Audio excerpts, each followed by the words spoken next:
Sunlight painted a serene picture across the Pacific's waters as sailors exchanged stories and laughs over morning cigarettes. The tranquil scene was disrupted by a distant growling hum, the unmistakable drone of approaching aircraft. Pearl Harbor sailors could not have imagined the horror they were about to experience when their calm morning was abruptly torn apart. Metallic shrieks and the roar of exploding bombs thundered all around them. The imposing USS West Virginia quickly found herself in the crosshairs, assailed by a barrage of bombs and torpedoes that ripped through her sturdy decks. Ash-covered sailors fought bravely against the flames' relentless advance. Water roared in through torn steel while desperate hands tried stemming the flood, their fingers raw and bloodied. The pungent tang of burning salt water, oil, and seared flesh created a dreadful experience that would haunt the battleship's survivors for the rest of their lives. Gunners fired skyward at the swarm of Japanese warplanes, even as the West Virginia groaned and shuddered. But in the end, even her valiant resistance wasn't enough. The once proud West Virginia succumbed, settling mournfully into the harbor's shallow embrace. But like the American spirit, the colossal warship would rise again. Before the war was over, it would bring vengeance to those who had sunk her. The USS West Virginia stood as the crowning achievement of the Colorado class of American battleships, an iconic lineage crafted to command the seas in the early decades of the 20th century. The Colorado class was a milestone in the trajectory of American naval design.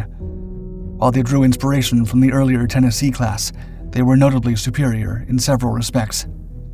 The primary distinction lay in their firepower.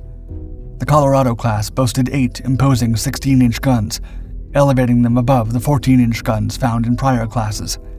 This significant armament placed them in a select league, with few contemporaries, such as Britain's Nelson class, matching their firepower. In crafting these vessels, an emphasis was placed on resilience. Enhanced armor, particularly guarding essential regions like the magazines and engine compartments, was a nod to the escalating potency of naval guns. The objective was clear: ensure these battleships could endure onslaughts from adversary ships of their caliber. Though innovative in many aspects, the Colorado class still echoed many design elements of the Tennessee class, drawing some critiques. A faction within naval circles contended that a more radical departure in design could have led to a groundbreaking class. Yet, the U.S. Navy's vision was clear. They were evolving toward a uniform battleship paradigm. By maintaining consistency in characteristics such as speed, weaponry, and protection across the same class, they aimed to streamline logistics, training, and tactics, a crucial consideration for potential global confrontations. Constructed with the might of a fortress and armed with fearsome firepower, the USS West Virginia's keel was set on April 12, 1920, and she was officially brought into service on December 1, 1923. Emblematic of the naval supremacy of her era, she was an apex predator. However, as the world edged closer to another global conflict, this representative of the Colorado class would find herself navigating waters filled with emerging and potent adversaries.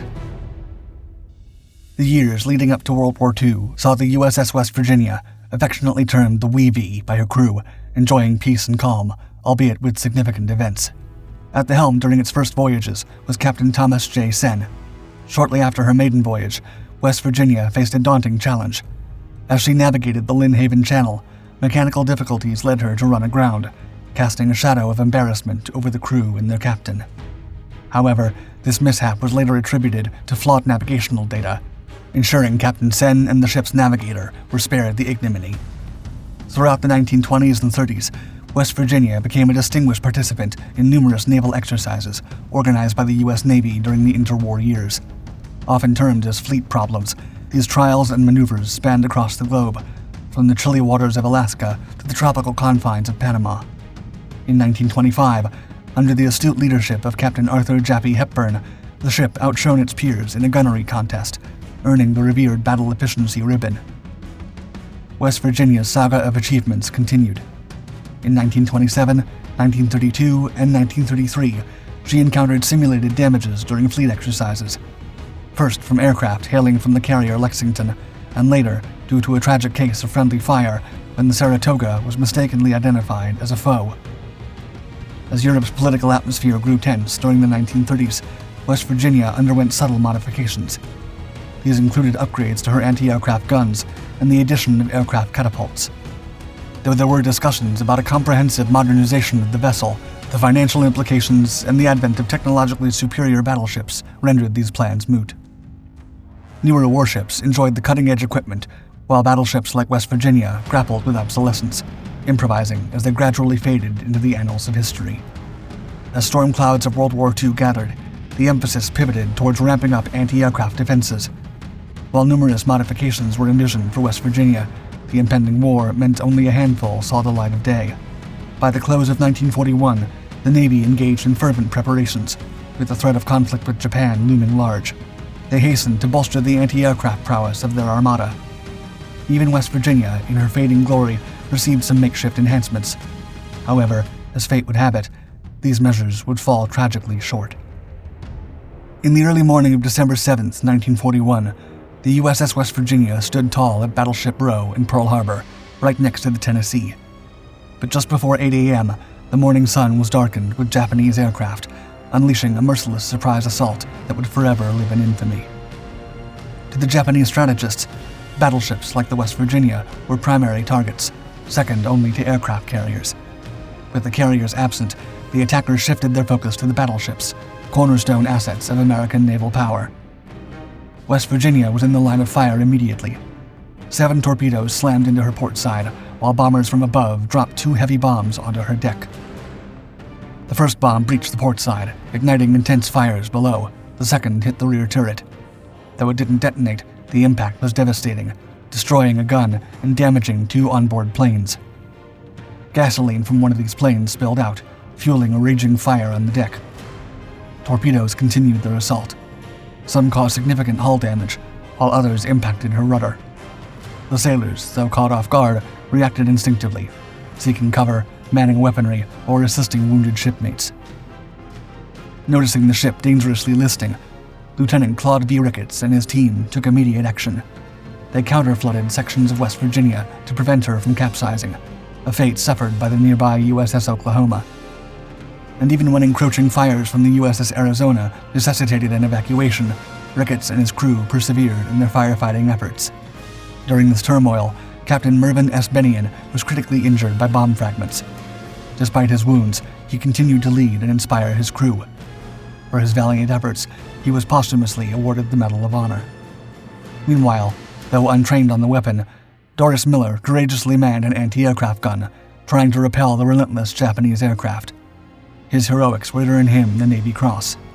But despite the bravery and efforts of her crew, the West Virginia, damaged and ablaze, slowly settled into the harbor. By the next dawn, the fires had been extinguished. The tragic tally was 106 sailors lost, and the mighty ship seemed defeated by the Japanese onslaught. However, the tale of West Virginia was far from its conclusion.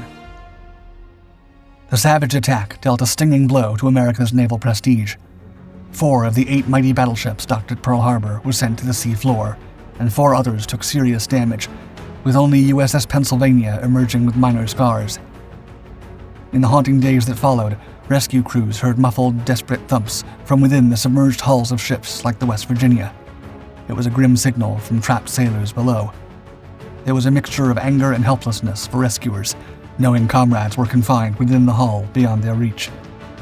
The aftermath presented a chaotic scene for the U.S. Navy. Sunken and flaming ships, water aflame with spilled oil, looming threats of more attacks, and many urgent challenges. There was a tangible fear that cutting open the hulls for rescue could either inundate the ships or trigger catastrophic explosions. Guard duty near West Virginia became a dreaded assignment. The faint, persistent cries for help emanating from within were unbearable on hushed nights. As one sailor confided to his friend, quote, "God, I can't go by that ship anymore." The toll of 2,335 lives lost, another 1,143 wounded, the sting of the surprise attack, and the chilling echoes from West Virginia galvanized many U.S. servicemen. They thirsted for retribution. But with a battered Navy, the prospects of a swift naval counteroffensive seemed distant. The fleet was critically short on warships, especially battleships. But the U.S. wasn't about to idly stand by. They set out to raise their fallen giants from Pearl Harbor's shallow depths, intent on channeling them as instruments of vengeance against the Japanese. Repairs commenced, starting with sealing the gaping torpedo punctures, and by May 17, 1942, the West Virginia was refloated. A meticulous examination in the dry dock uncovered 7 torpedo hits, which was a number surpassing earlier assessments. During these early repair stages, heartbreaking discoveries were made. The 66 to 70 lifeless sailors trapped in the submerged decks were retrieved. Some had endured for days, subsisting on emergency rations and dwindling freshwater supplies before succumbing to their injuries, dehydration, or hunger. As the Navy pondered on the extent to which the older battleships should be modernized, both the West Virginia and the California, having sustained severe damage at Pearl Harbor, were marked for comprehensive refurbishments. West Virginia was now slated to receive the crucial upgrades she had long been deprived of. The revamp encompassed the addition of torpedo bulges, state-of-the-art weapons, and advanced radar systems. The ship's superstructure was significantly transformed, with critical components like the conning tower being either overhauled or replaced altogether. Cutting-edge air search and fire control radars were fitted, and her arsenal underwent a substantial upgrade, featuring an array of new firearms. By early July 1944, with the Pacific conflict intensifying, West Virginia was primed for sea trials. Following successful evaluations, she embarked on a shakedown cruise, setting course for Hawaii in September, flanked by 2 destroyers. Upon her arrival, she became part of Battleship Division 4. Later, in October, she proudly took on the role of the flagship for Rear Admiral Theodore D. Ruddock, prepping for operations in the Philippines. Her rebirth had been a lengthy endeavor, spanning nearly 3 years. Still, the revamped West Virginia was ready to exact revenge for the devastation at Pearl Harbor. Assigned to the bustling Pacific Theater during the height of the war, the rejuvenated West Virginia found herself at the forefront of many battles. Now armed with the latest advancements, this revitalized giant was on a mission to see the war through. Her defining hour was at the Battle of Leyte Gulf in 1944, recognized as one of the most monumental naval engagements ever. As a key asset of the 7th Fleet, West Virginia met the Japanese center force head-on in the Surigao Strait. Alongside fellow American battleships, they formed an imposing barrier to halt the enemy's progress. With the Shroud of Night as her ally and her state-of-the-art radar guiding her, the WV unleashed a barrage on the encroaching Japanese fleet. This relentless assault, coupled with the torpedoes dispatched by American destroyers, crippled the opposition, tipping the scales of the battle. The moment bore deep symbolism. Several American ships, including West Virginia, once victimized at Pearl Harbor, now stood as avengers. Adding to the poetic justice, the Japanese battleship Yamashiro met its demise during this clash. This ship had played a role in the Pearl Harbor devastation. The waters of the Surigao Strait bore witness to the WV exacting her vengeance. Later, West Virginia played a pivotal role at Iwo Jima and Okinawa, offering invaluable naval gunfire support. Her formidable guns obliterated enemy defenses, reinforcing the efforts of the ground forces. During the Battle of Okinawa, with kamikaze pilots descending in fury, the WV again demonstrated her mettle, fending off multiple strikes. Yet, during the war's final act, the USS West Virginia found her redemption. Anchored in Tokyo Bay on September 2, 1945, she looked on as Japan formally surrendered aboard the USS Missouri. From her tragic descent at Pearl Harbor to standing tall in Tokyo Bay, West Virginia's odyssey mirrored the indomitable American spirit, marking the lengths brave souls would go to right the wrongs of December 7, 1941.